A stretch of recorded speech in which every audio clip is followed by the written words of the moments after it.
Let's see how quick I can get this done. I can probably do it pretty quick. Let's see if I can do it in under 3 minutes. I think I'm gonna be able to.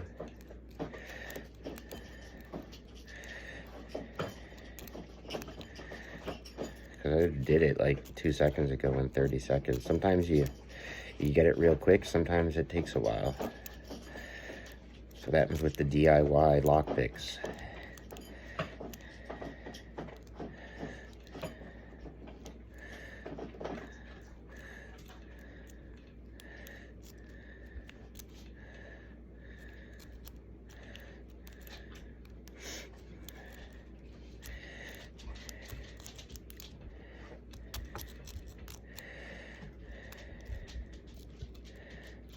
Because I literally just did it like a second ago in like 2 seconds.